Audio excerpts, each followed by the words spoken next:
Nuestra siguiente comunicadora es nuestra compañera e integrante de Dofenco y profesora agregada de los estudios de Psicología y Ciencias de la Educación de la Universitat Oberta de Cataluña, Nadia Aufinger. El título de su comunicación es ¿Por qué el porno perjudica a todo el mundo? Lecciones de un taller con estudiantes de ESO.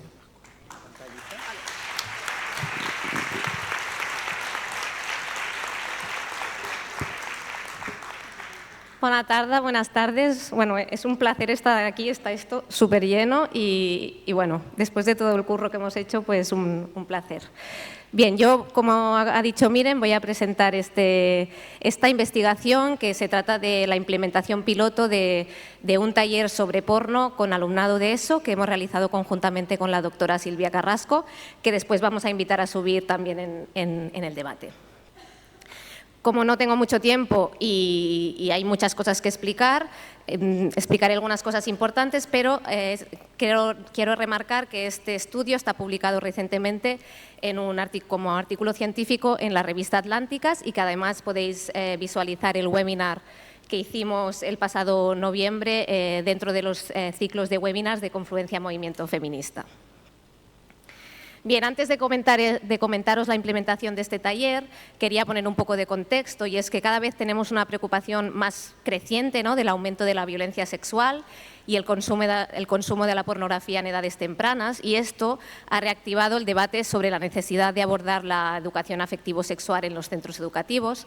Pero el problema es que las docentes feministas y las investigadoras, cuando hemos ido a revisar los talleres y charlas que están entrando en las escuelas, hemos visto que presentan carencias y tergiversaciones contrarias a una perspectiva coeducativa y feminista real.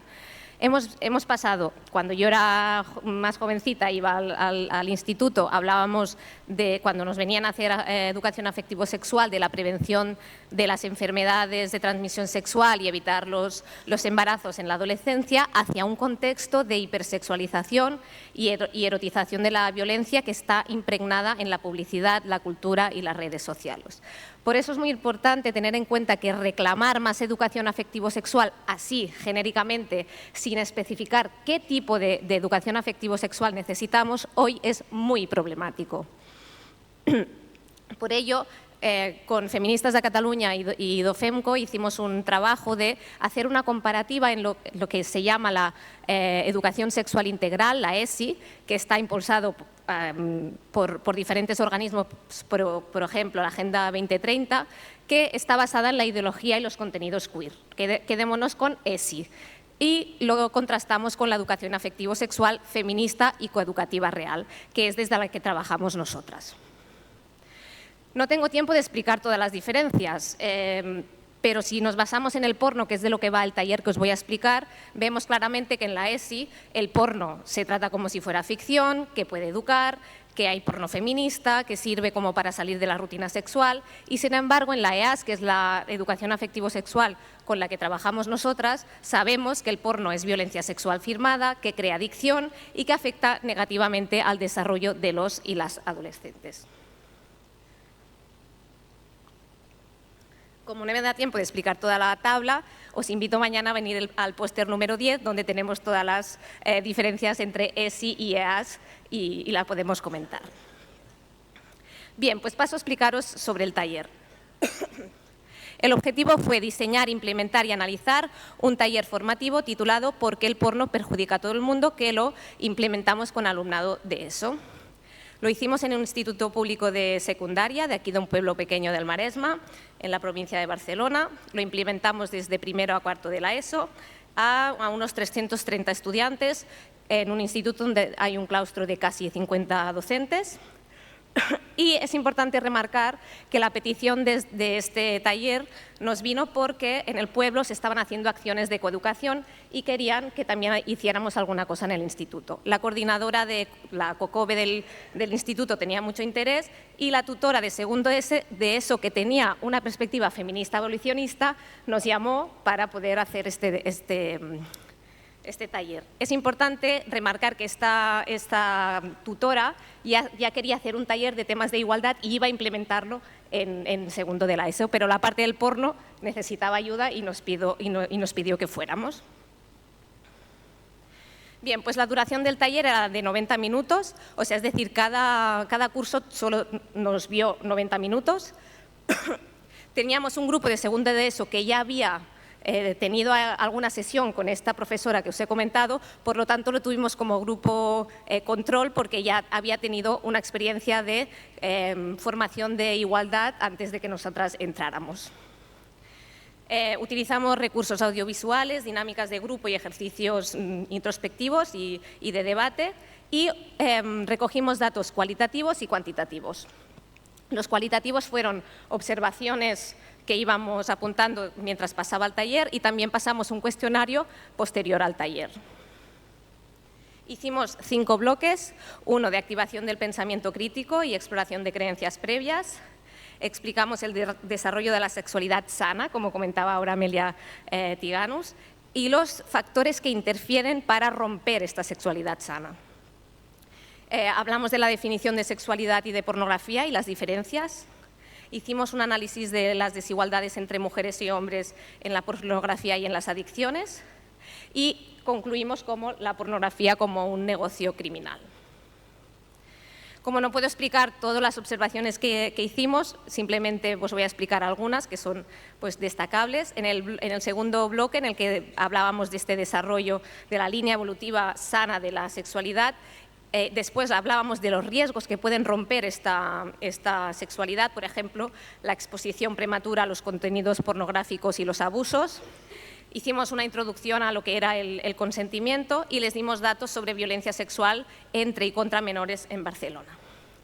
Pues bien, vimos que delante de este bloque, ¿no?, encontramos silencio absoluto y de atención unánime ante los datos sobre violencia sexual contra menores.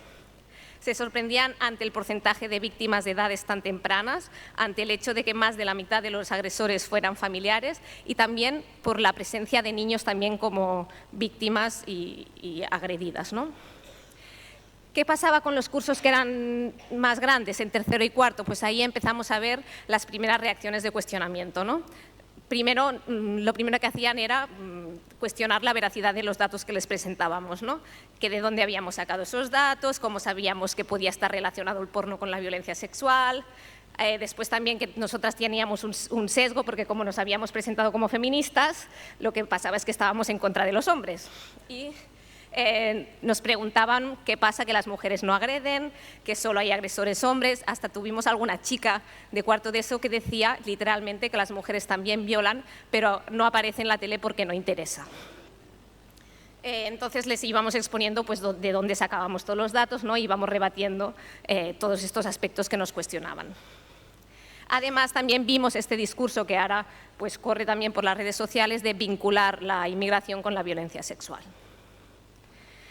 Después de hacer el taller, pasamos el cuestionario que os he comentado a todo el alumnado e hicimos diferentes preguntas. Solo os voy a comentar algunas. La primera que hicimos fue preguntarles si les gustaría que se hiciera una sesión de asistencia voluntaria separadas entre chicos y chicos para comentar todos los aspectos que habíamos hablado en esta sesión conjunta. Y como podéis ver, las chicas en todas las edades en su mayoría querían hacer esta sesión. Y en los chicos vemos un patrón un poco diferente, aparte de que en general quieren menos que las chicas, los más pequeños no lo necesitan, pero los más mayores ya les interesaba también poder tener este espacio separado. Les hicimos otro tipo de preguntas, pero todas tienen un patrón muy similar. Por ejemplo, les preguntábamos si habían aprendido alguna cosa con el taller que antes no sabían, o si el taller les había ayudado a entender, por ejemplo, que la igualdad entre mujeres y hombres tiene que ser la base de las relaciones sexuales y afectivas. Y el patrón siempre fue el mismo. Las chicas tenían una actitud más de conciencia y como de respaldo a lo que habíamos tratado en el taller, y los chicos, sobre todo los más mayores, eran más negacionistas y decían que no les había servido mucho el taller para aprender cosas nuevas. Aparte del cuestionario al alumnado, también lo aplicamos al profesorado y queríamos saber sobre experiencias que habían tenido en el centro sobre temas de sexismo, violencia. Es que aquí hay muy poquita cosa. En el artículo podéis ver que nos explicaron un montón de situaciones que realmente ponen los pelos de punta, ¿no? Pero consumo de pornografía en clase, chicos que tienen problemas de gestión de la ansiedad por ver porno y las profesoras sintiéndose siempre cuestionadas y no poder sacar estos temas en clase. En general, el taller lo valoraron positivamente, querían que fuera un poco más largo y más integrado en el currículo y en el día a día de las aulas. Vimos dos respuestas de dos hombres docentes. Uno decía que habíamos trabajado demasiado igualdad y poco sexualidad, y otros que decía que la igualdad entre hombres y mujeres que no era una cosa así, que no era verdad, que no existía la desigualdad. Profesores actuales que están en las aulas. Así que, en conclusión, vemos que los resultados por sexo y edad muestran un mayor interés y conciencia por parte de las chicas y de los alumnados y el alumnado de cursos inferiores. Es como que tenemos la sensación que los chicos de primero y segundo de la ESO aún no tienen tanta exposición a todo esto, ¿no? Se veía claramente diferencia entre primero y segundo y tercero y cuarto. Vimos que las sesiones mixtas no constituyen espacios adecuados ni para ellas ni para ellos, y creemos que es necesario trabajar en espacios diferenciados y contar con profesores hombres que lideren las intervenciones con los chicos. De esto nos va a hablar mañana Julia Rípodas en su ponencia. En definitiva, la formación del profesorado en coeducación y educación afectivo-sexual, pero coeducativa y feminista, resulta imprescindible. Y como conclusión total, creemos que una intervención puntual como la que hemos propuesto con el taller ¿Por qué el porno perjudica a todo el mundo?, multiplica su impacto cuando el centro ya implementa una transformación feminista, pero siempre desde los objetivos de la coeducación, desde la educación real para la igualdad entre mujeres y hombres. Muchas gracias.